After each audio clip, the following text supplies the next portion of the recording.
Hi guys, welcome to today's video. I hope you all have been good and had a good weekend. So for today's video, I did find out something cool and sweet and I want to show you that really quick. It's really fast and look at this. I am actually able to switch scenes now from a big camera to a small camera, and you know what? That is a lot of fun. I'm so glad I was able to figure that out. But just a little detail. So for today's video we are going on Bleacher Report, and they released an article on May 23rd written by Grant Hughes, and yeah, it's called Surprising Landing Spots for Top 2024 NBA Free Agents, if I can speak correctly.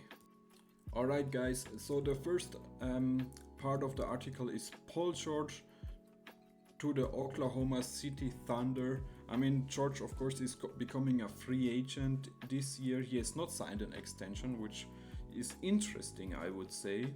Of course, the Oklahoma City Thunder had a very solid season. Their coach won Coach of the Year, very young team, and they have a lot of cap space. I think about 33 million. Yeah, they have 33 million. Paul George has a player option for 48 million next year. Yeah, he could sign with them on a 4-year, 212 million max deal. I mean, 4 years of Paul George. I think he's about 30 years old, right? Or is he even older? I'm not 100% sure, but he could be like in his 30s. The Thunders could also get rid of Josh Giddey and Kenrich Williams, which make about 7 to 8 million this year, so that would give them a little bit more money. The question is, does he really want to return to OKC? I don't know. He loves LA. He is out of LA. He signed this contract for a reason, and so I'm not really sure if that's actually a good one. It's just a little bit out of the box, but it's interesting to think of. I mean, the Thunders are most likely going to do something. I would throw a back at Nick Claxton. They need some rebounding, we saw that, and just give him like maybe a 3-year, a lot of money, throw some money at him and just roll with what you have already and add Nick Claxton, and very solid team all of a sudden. I would personally stay away from Paul George.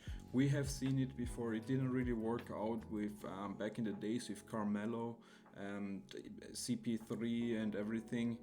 And yeah, Paul George just seems to really want to play for the Clippers. So yeah, just leave him in LA, throw some money at Claxton. You take care of your 1 weak spot, I guess you can say.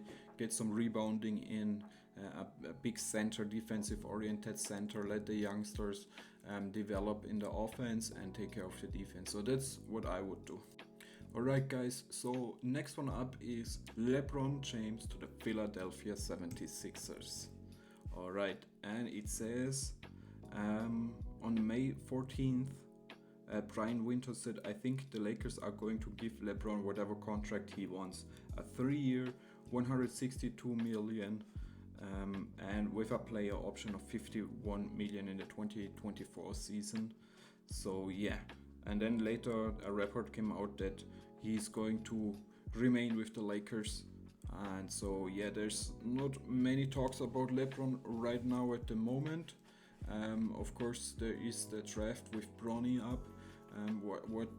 We will see what impact that has, and if he even will be picked. Bronny James, of course, and if they are really going to play together. Farther down it says that the Sixers just have the money to sign him for a max deal and build around Embiid, Maxey, and James. I mean, that's a really nasty trio. Then you could also bring in some veterans.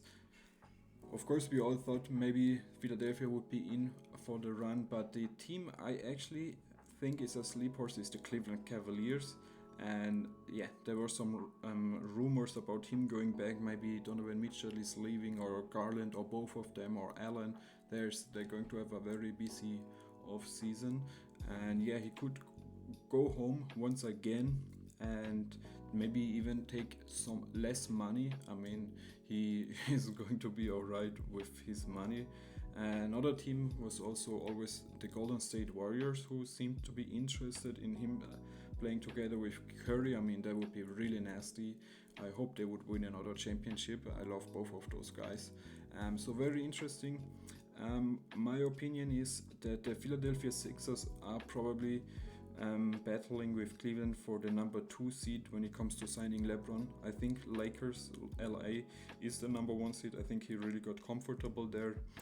He wants to settle down, but yeah, Philadelphia just has like the best option when you look at the sport, like the competition and everything, because him and Embiid and Maxey would be a contender right away. Cleveland, his hometown, always interesting for him. So yeah, I think Lakers are 1, Philly is 2, and Cavs are 3 on his list.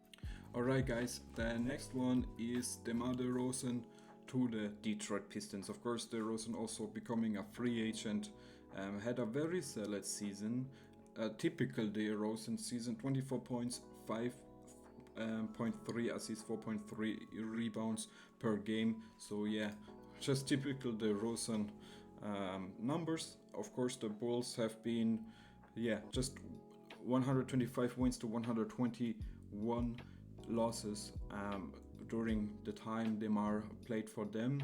And the Pistons, of course, have been way worse. I mean, we are going through a lot.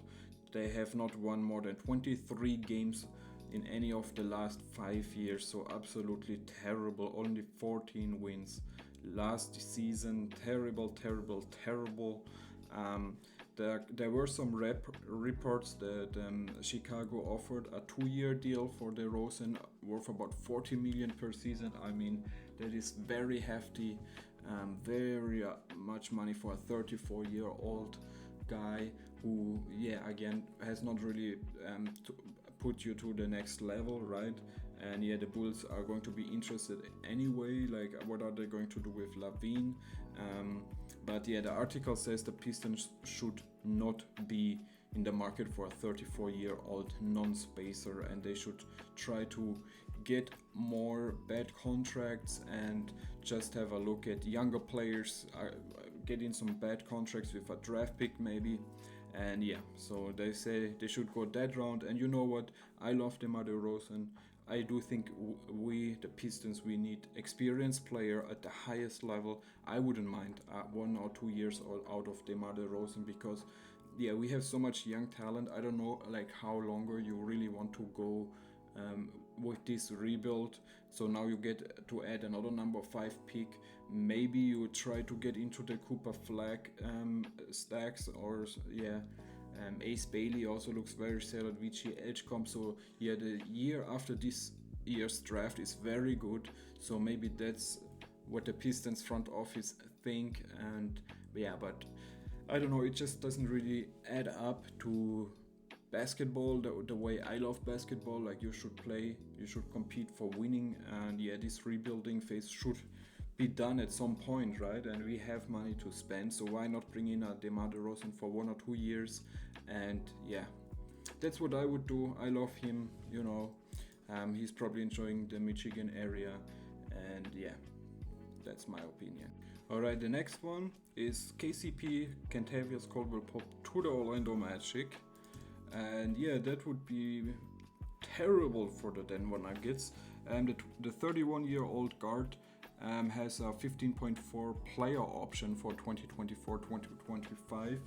And they say he would get more money on the free market. I mean, that is probably true.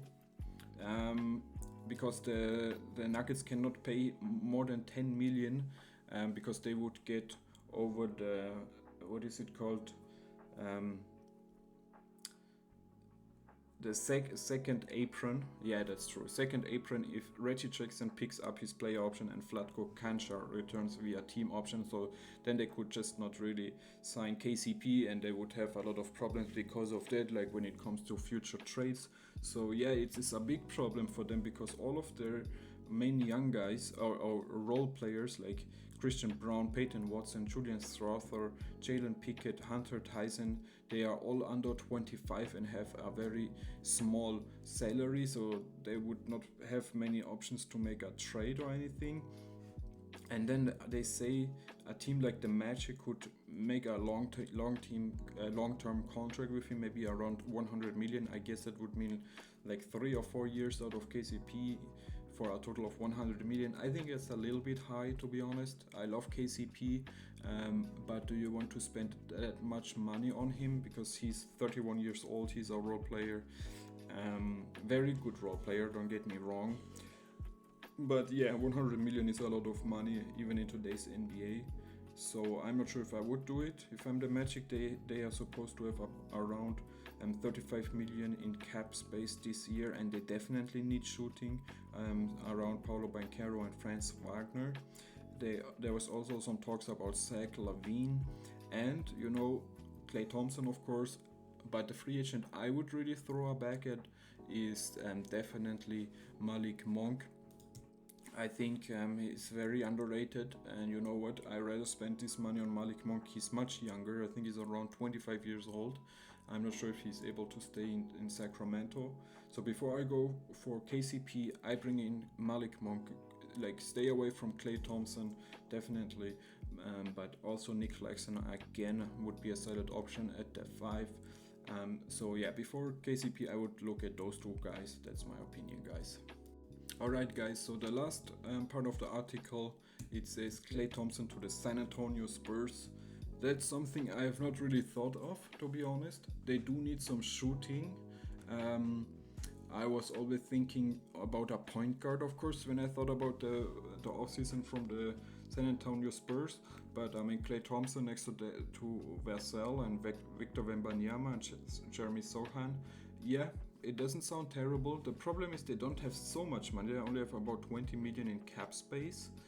Maybe they can dump some contracts. I think Devontae Graham, Zach Collins might be some players who they could move out. But you know what? A shooter next to Victor Wembanyama, interesting. So would Klay Thompson do that? It seems like him and the Golden State Warriors cannot really find an agreement. I mean, they have not signed anything yet, and it's been late, you know. Of course, they love him in Golden State, but you know what? I don't think it's so unrealistic. I think the Klay Thompson would really like a team like the Spurs to play with Victor and be coached by one of the best of all time. And you know, if the Golden State Warriors don't appreciate him, I think he's free enough to say, okay, then I go to San Antonio for 1 or 2 years, end my career, maybe come back on a minimum for my last year in to Golden State. Yeah, I don't think it's too unrealistic, and yeah, I really like this one. I have to include it in my rebuilds and everything, because it's not a bad one, definitely. Alright guys, that's it for today's video. Just a very quick one.